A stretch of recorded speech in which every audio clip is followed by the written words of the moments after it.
Okay, we'll start, huh? Yesterday we have started this question of the free consent. Up to the point we have discussed that, huh? For the creation of valid contract, there must be consent. As per section 13, consent stands for agreeing upon same thing in the same sense. Huh? Then we have discussed that is only consent is not enough, there should be free consent. As per section 14, the consent is said to be free when it is not caused by coercion, undue influence, fraud, misrepresentation, and mistake. Okay, yesterday we have finished out coercion. Huh? We have discussed the concept of coercion as given in section 15 of the Indian Contract Act. Then we have discussed example of the coercion. We have discussed when we can say that there is a coercion. Okay, when one person uses the force against another for the purpose of inducing him to enter into a contract, coercion is said to be caused. Even we have discussed the effect of coercion given in section 19 of the Indian Contract Act, and the contract become voidable at the option of a party whose consent was caused by coercion. And the last point we have discussed that whether threat to commit suicide amounts to the coercion. The answer is a yes. Threat to commit suicide amounts to the coercion. Okay, Chikkamaniraju versus Seshamas case we have discussed. Okay, now the fresh point we are going to discuss, and that is undue influence. Okay, second point, undue influence we are going to see now. Undue influence, very first point, of course, we are going to deal with the meaning of the undue influence. I have told you that in a coercion, we use the physical force. Okay, when I put a gun on the head of me, as I have told you, Prashali, and ask her 80,000 rupees mobile in the 8,000. It was considered to be a coercion because I have used the physical force in that particular case. And opposite side, I have given you an example that suppose your pattern of examination is a 70-30, and you are some college teacher is using the wrongful use of the position she or he has in your life and asking your 80,000 rupees mobile in the 8,000, saying that your internal marks are with me. She is not saying that if you didn't give your 80,000 rupees mobile to me in 8,000, I will give you less mark. Just she is using the undue influence. त्यांना माहिती आहे तुमच्या टीचरना की तुम्ही नाही म्हणूच शकत नाही तिथं. त्यामुळे जस्ट तुम्हाला मॉरली प्रेशराइज केलं तर undue influence. मी तुम्हाला इवन सोप्या भाषेत समजावून सांगितलेलं, एका व्यक्तीच्या आयुष्यात तुमचा इन्फ्लुएन्स आहे, म्हणजे तुमचा काय सांगा तर प्रभाव आहे, आणि त्या प्रभावाचा तुम्ही गैरफायदा घेऊन त्याला कॉन्ट्रॅक्ट करायला लावत असला तर त्याला आपण म्हणतो अनड्यू इन्फ्लुएन्स. अनड्यू आणि इन्फ्लुएन्स सिंपल. तुमचा त्या समोरच्या व्यक्तीच्या आयुष्यात असलेल्या प्रभावाचा तुम्ही गैरफायदा घेतला की त्याला काय कन्सिडर केलं सांगा तर अनड्यू इन्फ्लुएन्स असं कन्सिडर करतात तिथं. ओके, let's see बघा. Sometime party may be compelled to enter into an agreement against his will. कसं सांगा तर as a result of the unfair persuasion of the other party. Persuasion प्रभाव, मन वळवणे. This happen when some kind of relationship exists between the parties. कधी होईल सांगा तर दोन व्यक्तींच्या मध्ये काहीतरी नातं असेल तरच हे होऊ शकतं. नातं did not stand for always blood relation. Master servant असेल तरी नातं आहे. टीचर स्टुडंट असेल तरी रिलेशनशिप आहे तिथं. Now, according to section 16 of clause 1, undue influence कधी होतं बघा. Contract is said to be caused undue influence. ना बघा समजून घ्या. Where the relations subsisting between the parties are such that दोघांच्या मध्ये असं काही नातं आहे की one of the parties in a position to dominate the will of the other. एक पार्टी इन पोझिशन आहे की दुसऱ्या पार्टीची विल डॉमिनेट करू शकते आणि ती डॉमिनेट करते. Uses that position to obtain the unfair advantage over the other. तीन मुद्दे. Relation between the parties. Number 2, one of the parties in a position to dominate the will of the other. And number 3, he obtained the undue advantage of that particular position. आणि त्या पोझिशनचं काय obtain केलं सांगा तर undue advantage obtain केलेला आहे तिथं. Okay, now case law famous case आहे, मोस्ट प्रॉब्ली लक्षात ठेवा. Mannu Singh versus Umadatt Pande. What happen in this particular case, एक स्पिरिच्युअल गुरु होते आणि त्या गुरुनी ना त्यांच्या डिवोटीला इंड्यूस केलं, म्हणजे प्रवचन वगैरे दिलं, त्या प्रवचनामध्ये असे काही शब्द वापरले की त्या डिवोटीला इंड्यूस केला to gift his whole of the property in return of the promise of the salvation. Salvation समजता, मोक्ष, मुक्ती. म्हणजे काय मटेरियलिस्टिक प्रॉपर्टी मध्ये ठेवलेला आहे. हे सगळं आपल्याला इथेच सोडून जायचं आहे. तुम्ही ते गिफ्ट केला, डोनेट केला, दान केला तर तुमचा मुक्तीचा मार्ग मोकळा होईल आणि ऑल दॅट एक्सेट्रा. म्हणजे he induced a devotee to gift his whole of the property in return of the promise of the salvation. Salvation मोक्ष और मुक्ती अशा अर्थाने घ्या. हा तर consent of the devotee was caused by, कशाने कॉज केले सांगा? Undue influence. म्हणजे त्या साधूंनी आपली जी पोझिशन त्या व्यक्तीच्या आयुष्यात आहे त्याचं काय केलं सांगा तर गैरफायदा घेतलेला. हा आता अनड्यू इन्फ्लुएन्सचा इफेक्ट काय होणार सांगा तर ऑफकोर्स वर्डेबल. ज्या पार्टीची कन्सेंट अनड्यू इन्फ्लुएन्सने घेतलेल्या त्याच्या ऑप्शन कॉन्ट्रॅक्ट वर्डेबल होते. सेक्शन 19 सप्लास हे आहे. when the consent and agreement is obtained by the undue influence, agreement is a contract काय सांगा तर voidable. कुणाच्या ऑप्शन सांगा ज्याची कन्सेंट फ्रीली घेतलेली नाहीये. at the option of a party whose consent was so obtained. Any such a contract may be set aside either absolutely or if the party is entitled to avoid it was received any benefit thereunder upon such a term and condition to the court may jump just fit equitable. तुम्ही काय benefit receive केलं असला तर ते पण return करायला पाहिजे. But आहे ना most probably I prefer it's enough. Wien पासून ऑप्टेन पर्यंत या सेक्शन नंबर फक्त लक्षात ठेवायचा 19A आहे हा इफेक्टचा सेक्शन. आणि ए कुठलं तर capital A not small A. Effect of under influence voidable at the option of a party whose concern was obtained. आणि फक्त डिरेक्टली सेक्शन नंबर तेवढं लक्षात ठेवा. पण बघा महत्वाचा मुद्दा की काहीतरी रिलेशनशिप असल्याशिवाय अंडर इन्फ्लुएन्स होणार नाही.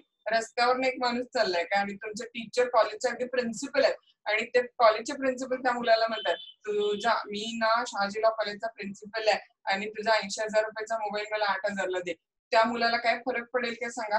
तो व्यक्ती शहाजीला कॉलेजचा प्रिन्सिपल असू दे नाहीतर शिवाजी युनिव्हर्सिटीचे व्हाईस चान्सलर असू दे, त्यांना त्या मुलाला काही देणं घेणंच नाही त्याच्याशी. कारण त्या मुलात आणि त्या प्रिन्सिपल किंवा व्हाईस चान्सलर मध्ये काहीही रिलेशनशिप नाहीये.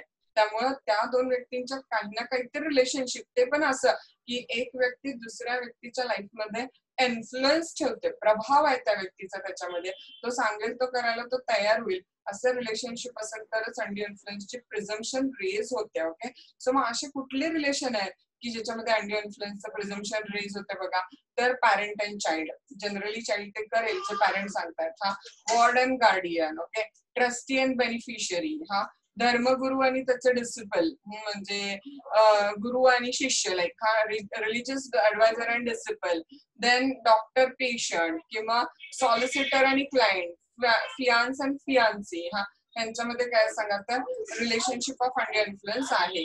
The presumption of under influence applies when the relationship between parties is such that one of bye region of confidence, एकाचा दुसऱ्यावरती विश्वास आहे, रिपोज हिम आणि त्याचाच तो गैरफायदा घेतोय. And the other able to take a unfair advantage over the other.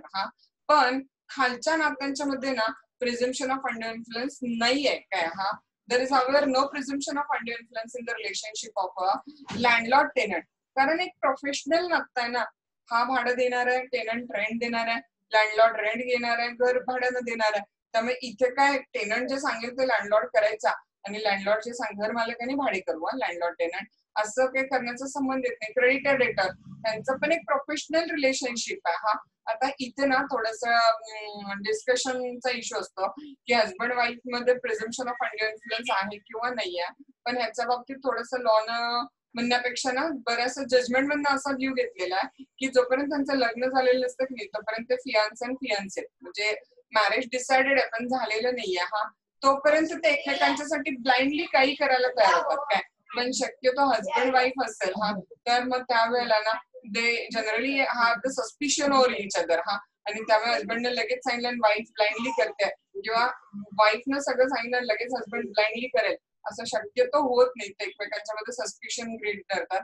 म्हणून असं consider केलेलं आहे की ह्यांच्यामध्ये प्रिझम्पशन ऑफ अंडर इन्फ्लुएन्स कमी आहे. वाईफ शुड नॉट बी पण इथे जी वाईफ आहे ना ती पर्दानशीन वुमन नसायला पाहिजे. Now you may have a question in the mind. Pardanashin woman म्हणजे कोण? तर the lady who wear the purdah and who follow all the religious limitations, that lady is considered as a pardanashin lady. तिला काय consider केलं जातं सांगा तर पर्दानशीन lady असं कन्सिडर केलं जातं. Okay, the wife should not be a पर्दानशीन, otherwise the presumption will arise. Okay, in these cases undue influence will have to be proved. मग आता माझ्यावर undue influence झाले असं मी म्हणतेय आणि समोरची पार्टी म्हणते की आम्ही कधी अंड्यू इन्फ्लुएन्स यूज केलेलं नाहीये हा, तर मग कुणी प्रूव्ह करायचं अंड्यू इन्फ्लुएन्स हा?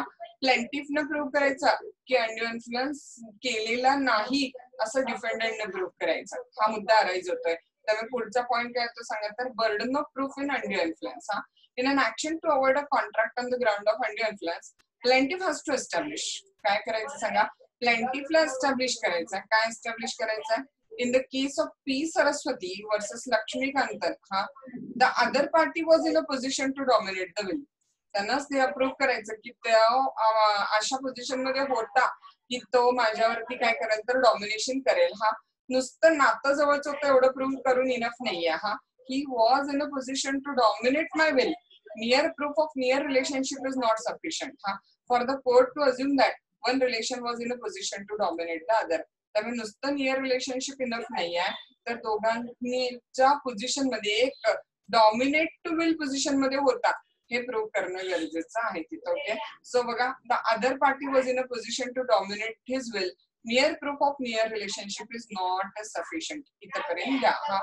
देन नेक्स्ट पॉइंट बघा, the other party actually uses position. काय सगळे कॉलेजमधले टीचर असं म्हणतात का 80,000चा मोबाईल 8,000ला द्या? नाही ना. जरी त्यांचा तुमच्यावरती अंड्यू इन्फ्लुएन्स यूज करण्याची ताकद असली तरी सगळेच गुरु सगळेच पॅरेंट्स आपल्या मुलांच्यावर अंड्यू इन्फ्लुएन्स यूज करतात का? नाही. त्यामुळे सेक्शन 16चा प्रश्नच तेव्हा निर्माण होईल जर त्यानं अंड्यू इन्फ्लुएन्स केला तर, त्यानं गैरफायदा घेतला तर. त्यामुळे the other party actually used. नुसतं position to dominate the will enough नाहीये, तर त्या पोझिशनचा गैरफायदा घेतलेला असणं पण गरजेचं आहे. तर हा सेक्शन अप्लाय होईल, कॉन्ट्रॅक्ट वॉइडेबल होईल हा. The other party actually used his influence to obtain the plaintiff's consent to the contract हा. आणि ते कॉन्ट्रॅक्ट अनकॉन्सायनेबल पाहिजे, अनरिझनेबल पाहिजे. म्हणजे बघा प्रशालीचा 80,000चा मोबाईल मी 80,000ला घेतला, मग मी भलेही त्यांची टीचर आहे ना, अंड्यू इन्फ्लुएन्सचा काय प्रश्न आला सांगा? 80,000ची वस्तू 80,000ला घेतली आहे, त्यामुळे अंड्यू इन्फ्लुएन्सचा काय प्रश्न आहे का? नाही. पण 80,000ची वस्तू मी 8,000ला घेतली तर मात्र तिथं अनरिझनेबल ट्रान्झॅक्शन दिसते ना. मग डाऊट निर्माण होईल की काहीतरी पदाचा गैरउपयोग केला गेल्याची शक्यता आहे तिथं. ओके, सो लक्षात येते. अंड्यू इन्फ्लुएन्सचा प्रश्न कधी येईल सांगा? ज्यावेळेला ट्रान्झॅक्शन अनरिझनेबल असेल, अनकॉन्सायनेबल असेल. ज्यावेळेला ट्रान्झॅक्शन रिझनेबल आहे त्यावेळेला अंड्यू इन्फ्लुएन्सचा प्रश्न निर्माण होतच नाही तिथं. ओके हा. मग आता बघा, समजा समोरची पार्टी म्हणते म्हणजे टीचरनं माझ्यावरती अंड्यू इन्फ्लुएन्स केलाय हा, असं कोण म्हणायला लागले? स्टुडंट म्हणायला लागला. तर टीचर काय काय प्रूव्ह करेल आणि कसं सिद्ध करेल की मी अंडर इन्फ्लुएन्स केलेला नाही? लक्षात येत आहे. शिष्य म्हणतोय की गुरुनं माझ्यावरती अंडर इन्फ्लुएन्स यूज करून माझी सगळी प्रॉपर्टी माझ्याकडनं काढून घेतली. तर गुरु काय काय प्रूव्ह करतील? To rebut the presumption of the under influence. समजता? रेब्यूट म्हणजे मोडणे हा. तर ती अंडर इन्फ्लुएन्सची पोझिशन रेब्यूट करण्यासाठी स्टुडंट जो आहे हा, स्टुडंट म्हणतोय माझ्यावर अंडर इन्फ्लुएन्स झालाय. मग टीचर काय काय प्रूव्ह करतील? How teacher can prove that I have not cause the under influence? Let's start हा. नंबर 1, टीचर किंवा गुरु हे प्रूव्ह करतील की मी त्याला पूर्ण फॅक्ट सांगितलेले आहे. गुरु त्याला सांगतील की बाबा बघ, तू सगळी तुझी प्रॉपर्टी डोनेट करतोयस, त्याचा अर्थ समजून घे हा. पाहिजे तर जाऊन कोणाला विचारून येणार तर विचारून ये. म्हणजे त्या गुरुनी त्याला त्याचा पूर्ण कॉन्सिक्वेन्सेसचा अंदाज दिलेला आहे हा. Full disclosure of the fact was made by the influencing party to the party alleged to have been influenced at the time of entering into contract. Simple हा. एवढे डीप जायची गरज नाही. Full disclosure of the fact was made हा. That's it. Number 2, price was adequate. 80,000ची वस्तू 80,000ला दिलेली आहे. मग अंडर इन्फ्लुएन्सचा प्रश्नच नाही. त्यामुळे टीचर हे प्रूव्ह करू शकतात की प्राइस अडिक्वेट दिले ना, मग मी कशाला अंडर इन्फ्लुएन्स यूज करू? मला काय तो मोबाईल जगात कुठं मिळाला नसता का 80,000ला? मला काय गरज आहे प्रशालीकडनंच घ्यायची हा, अंडर इन्फ्लुएन्स यूज करायची? So inadequacy of consideration evidence आहे की अंडर इन्फ्लुएन्स असण्याची शक्यता आहे, पण अर्थात तो काही कन्क्लुसिव्ह पुरावा नाहीये तिथं हा. आणि ते टीचर किंवा ते गुरु हेही प्रूव्ह करू शकतात हा. काय प्रूव्ह करू शकतात सांगा? की त्यानं माझ्याबरोबर कॉन्ट्रॅक्ट करायच्या आधी पॅरेंट्सना विचारून घेतलेला आहे. त्यानं माझ्याबरोबर कॉन्ट्रॅक्ट करायच्या आधी फॅमिलीशी डिस्कस करून मग प्रॉपर्टी डोनेट केलेली आहे. म्हणजे वीकर पार्टीनं इंडिपेंडेंट ऍडवाइस घेऊन मग कॉन्ट्रॅक्ट केलेला आहे. मग अंडर इन्फ्लुएन्सचा प्रश्न अराईज होत नाही हा. That the weaker party was in receipt of the independent advice हा before making the promise. Promise करायच्या आधी त्यांनी काय केलेलं सांगा? तर इंडिपेंडेंट ऍडवाइस घेतलेला आहे, मग कॉन्ट्रॅक्ट केलेला आहे. सो ते टीचर किंवा ते गुरु हे प्रूव्ह करतील की बाबा त्याला सगळे फॅक्ट समजावून सांगितलेले होते, त्याला व्यवस्थित ॲडिक्वेट प्राइस दिलेली आहे, किंवा त्यानं समोरच्यानं दुसऱ्याला स्ट्रॉंगर व्यक्तीला ऍडवाइस घेऊन मग माझ्या बरोबर कॉन्ट्रॅक्ट केलेला आहे, त्यामुळे मी अंडर इन्फ्लुएन्स युज करायचा काही प्रश्न येत नाही. आता ना मगाशी तुम्हाला एक मुद्दा म्हटलेला बघा, की जनरली एक परदानशी वुमन असते की नाही, तिच्या बरोबर कॉन्ट्रॅक्ट केला ना तर लॉ प्रिझ्युम करते की अंडर इन्फ्लुएन्स झालेला असण्याची शक्यता आहे. एक परदानशी लेडी असेल तर शक्यतो लॉ प्रिझ्युम करते की तिच्यावर अंडर इन्फ्लुएन्स झाल्याची शक्यता आहे. मगाशी तुम्हाला सांगितलं परदानशी वुमन म्हणजे कोण, तर जी बाहेर घराचा शक्यतो जात नाही, मेल मेंबरशी शक्यतो बोलत नाही, ओके, आणि जिनं पर्दा वेअर केलेला आहे आणि जे काय रिलीजनचे स्ट्रिक्ट रूल्स आहेत जे ती फॉलो करते, ती म्हणजे कोण आहे, तर परदानशी वुमन असं कन्सिडर केलं गेलेलं आहे तिथं. Now, Pardanashin women, as I already told you that, who wear the parda, who follow the strict rule of a religion. मग इथे एक छोटासा बटवाला इश्यू पण आहे. मग तो छोटासा बटवाला इश्यू काय बघा, we found that some Muslim woman are there who wear the purdah, म्हणजे ते पूर्ण 100% बुरखा घालतात, पण स्टील ना त्या मुस्लिम वुमन अगदी इंजिनियर वगैरे पण आहेत, IT कंपनीमध्ये जॉबला वगैरे पण आहेत. मग त्यांना परदानशील वुमन म्हणायचं काय, तर इथं ना सुप्रीम कोर्टाच्या जजमेंट्सनी हे क्लिअर केलेलं आहे काय, only wearing purdah did not stand की that woman is a pardanashin woman, okay. त्यामुळे परदानशील वुमनला जर अंडर इन्फ्लुएन्स झाला असं प्रिझम्पशन गृहीत धरायचं असेल तर मग काय पाहिजे सांगा आपल्याला, तर ती पर्दा तर वेअर करतेच, पण apart from that she follows the strict rule of religion, she did not talk with the outsider people, she is a homely person, she did not have the knowledge of the world, such a woman. मग तिला फसवणं सहज शक्य असतं ना, म्हणून law प्रिझ्युम करतं की तिच्या बरोबर अंडर इन्फ्लुएन्स होण्याची शक्यता जास्त आहे. एक्झॅक्टली तेच आपल्याला सगळं डिस्कस करायचं आहे. आणि समजा तुम्ही एखादा परदानशील वुमन बरोबर कॉन्ट्रॅक्ट केलाय आणि त्या लेडीनं आरोप लावलाय की तुम्ही अंडर इन्फ्लुएन्स केलेला आहे, तर मग तुम्ही प्रूव्ह कसं करणार की तुम्ही अंडर इन्फ्लुएन्स केलेलं नाहीये, तर हेच वरचे 3 पॉईंट परत येतात. की तिला फुल डिस्क्लोजर ऑफ फॅक्ट सांगितलेला आहे, तिला ॲडिक्वेट प्राइस दिलेली आहे, आणि तिनं इंडिपेंडेंट ऍडवाइस घेऊन मग आमच्या बरोबर कॉन्ट्रॅक्ट केलेला आहे, त्यामुळे आम्ही त्या परदानशील लेडीवरती अंडर इन्फ्लुएन्स कॉज केलेलं नाहीये. लेट्स सी बघा काय लिहिलं तर तिथं. A contract with the Pardanashin woman is presumed to have been induced by under influence. Pardanashin woman कोण आहे सांगा, तर who follow the strict rule of the custom of a particular community to which she belong accordingly. बघा काय लिहिलं तिथं.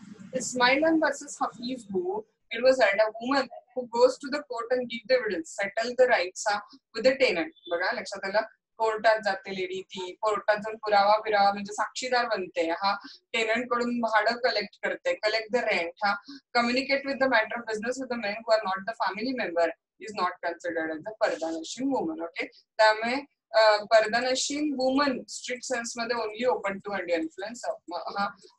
Strict pardanashin woman असते तिच्यावरच फक्त अंडर इन्फ्लुएन्स होण्याची शक्यता आहे तिथं, ओके. आता मग अशी म्हणलेलं, जर एक परदानशील लेडी म्हणते की मी तिच्या बरोबर अंडर इन्फ्लुएन्स केलाय, तर मला कसं डील करावं लागेल किंवा माझ्याकडे स्वतःच्या डिफेन्स मध्ये काय असेल बघा. Any person who enter in the contract with a pardanashin woman strictly has to prove that no under influence was used and that she had free and independent advice, understood the content of the contract and exercised her free will. The law throws around her a special cloak of protection. Court, when called upon to deal with the deed executed by Pardanashil woman, must satisfy upon. काय मग prove करावं लागेल सांगा आपल्याला. Number 1, फुल understood करून तिनं ते did आपल्या बरोबर केलेलं, म्हणजे फुल disclosure of the facts. Number 2, त्याचे काय इफेक्ट होतात तिला व्यवस्थित कळलेलं आहे. She had a full knowledge of the nature and the effect of the transaction, and most important, she has consulted with the independent advisor, okay. So she had independent and disinterested advice in the matter. Only in that case court will consider that there is no undue influence over the Pardanashin lady, okay. So first point, section 15 coercion we discussed. Section 16 undue influence we have discussed. As I told you that sometimes paper question may be difference between coercion and undue influence. So we are starting with the very next point. Of course, first of all, heading काय करणार सांगा, difference of section number. undue influence दिलेला आहे 16 मध्ये, coercion दिलेला आहे section 15 मध्ये. Understand करताय.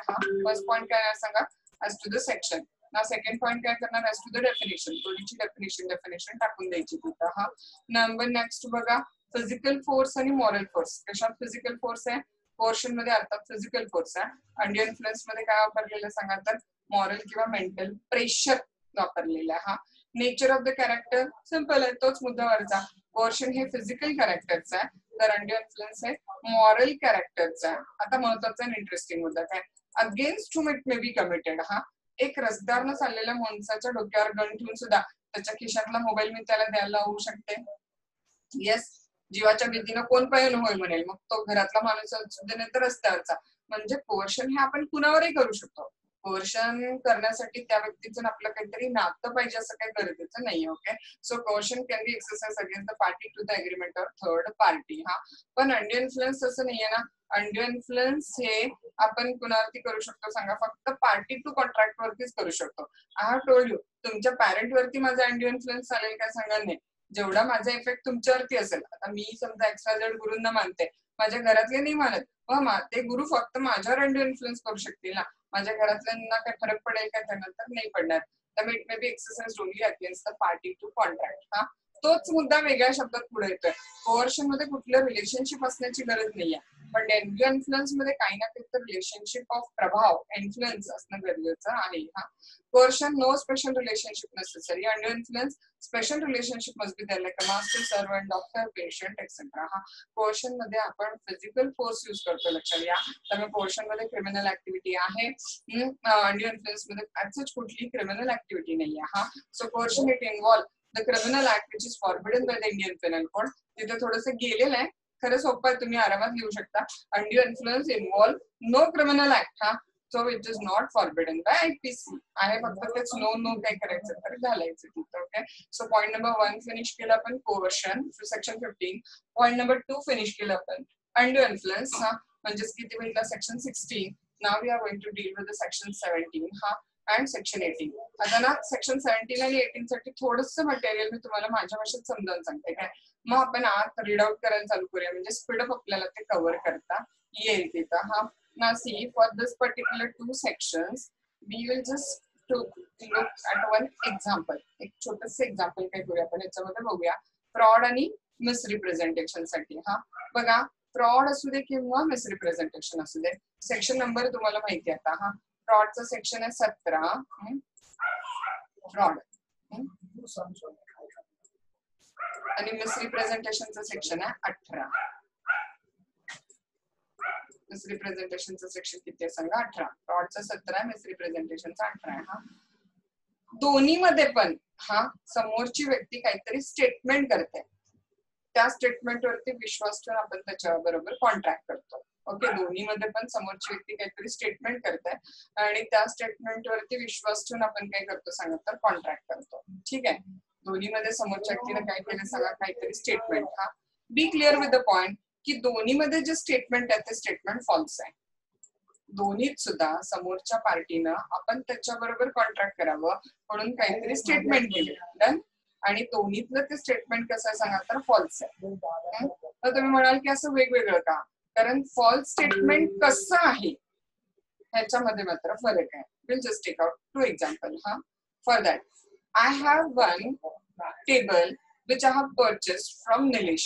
माझ्याकडे एक टेबल आहे, लाकडी टेबल आहे, हा वुडन टेबल आहे, which I have purchased from the Nilesh. Okay, Nilesh have told me that the wood used in that table is a sandalwood. त्या टेबलला जे वूड वापरलेलं आहे ते चंदनाचं लाकूड आहे, सॅन्डलवूड आहे, असं मला कोणी सांगितलेलं सांगा तर निलेशने मला असं सांगितलेलं आहे. सो आय ऑल्सो बिलीव्ह की त्या वूड टेबलला जे वूड वापरलेलं आहे हा ते कशाचं तर सॅन्डलवूड आहे असं माझा पण बिलीफ आहे. ओके, त्या टेबलला वापरलेलं वूड सॅन्डलवूड आहे असं माझा पण बिलीफ आहे. मग मला आता तो टेबल पुढे काय करायचा होता, विकायचा होता. So I sold that table और I make a statement to Devanshish. What statement I made to the Devanshish? That Devanshish, would you like to purchase my table? I have heard from somebody that you are interested in purchasing a table. You can take my table. It is of a sandalwood. ठीक आहे, पण ते wood सॅन्डलवूड नाहीच आहे. निलेशनी मला काय सांगितलं सॅन्डलवूड आहे आणि त्याच्यावरती विश्वास ठेवून मी तो टेबल घेतला. लक्षात आलं, निलेशना माहिती आहे की तो टेबल सॅन्डलवूडचा नाहीये, तरी निलेशने मला सांगितलं की टेबल सॅन्डलवूडचा आहे. हा आणि मला वाटतंय की टेबल सॅन्डलवूडचा आहे आणि म्हणून मी देवांशिषला सांगितलं that the table had a sandalwood. लक्षात आलं हा. या दोन्ही सिच्युएशन मध्ये फरक आहे. निलेशनी मी निलेश बरोबर कॉन्ट्रॅक्ट करावा म्हणून जे स्टेटमेंट यूज केलेलं ते पण फॉल्सच होतं कारण टेबल सँडलवूड नाही आहे. आणि मी देवांशिष बरोबर जे स्टेटमेंट यूज केलेलं आहे की टेबल सँडलवूड आहे ते पण फॉल्सच आहे कारण टेबल काही नाही सांगत तर सँडलवूड नाही आहे. पण दोन्ही फॉल्स स्टेटमेंट मध्ये फरक आहे की नाही. The false statement made by Nilesh to me is a intentional false statement. Getting the point. Statement made by Nilesh to me काय सांगा जाणीवपूर्वक खोटं बोललेले आहे इंटेन्शनल फॉल्स स्टेटमेंट आहे. आणि the statement made by me to Devanshish काय सांगा तर इनोसंट फॉल्स स्टेटमेंट आहे. लक्षात येतं तुम्हाला. मग दोन्ही फरक आहे सांगा. माझ्या बरोबर निलेशनी जे केलंय ते आहे फ्रॉड. माझ्या बरोबर निलेशनी जे केलेलं आहे ते काय सांगा फ्रॉड आहे का intentional false statement has been made हा. आणि मी देवांशिष बरोबर जे केलेलं आहे ते मिसरिप्रेझेंटेशन आहे का सांगा कारण ते इनोसंट फॉल्स स्टेटमेंट आहे हा. लक्षात आलं. To induce a party to enter into a contract when you make a false statement intentionally with a view to induce the other party to enter into a contract, it's considered as a fraud. And when that statement is made innocently without knowing about its truth, then काय consider केले जाईल सांगा तर it will be considered as a misrepresentation. What the point? Section 7 आहे fraud आहे आणि section 18 काय सांगा तर misrepresentation. कन्सेप्ट क्लिअर झाली सगळ्यांना. फ्रॉड मिसरिप्रेझेंटेशन काय आहे ते. कोणी पण ऍज अ रिप्रेझेंटेटिव्ह फक्त हँड रेज करा म्हणजे मला कळेल. येस कन्सेप्ट कळली.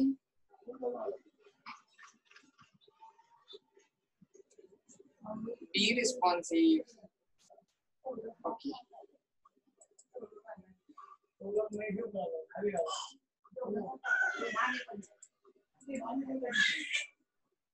चलो ठीक आहे. मग आता स्टार्ट करूया आपण लीगल लँग्वेज मध्ये. आपण आपल्या भाषेत डिस्कस केलं त्याला हा.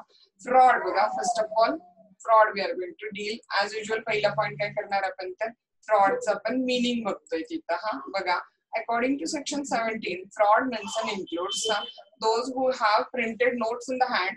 थोडंसं अंडरलाईन करा का ही डेफिनेशन फारच क्रिटिकल आहे. आपण थोडं कट करूया मटेरियल हा. अकॉर्डिंग टू सेक्शन 17 मी जेवढं अंडरलाईन करते तेवढंच घ्यायचं आपल्याला. Fraud means fraud means any of the following act.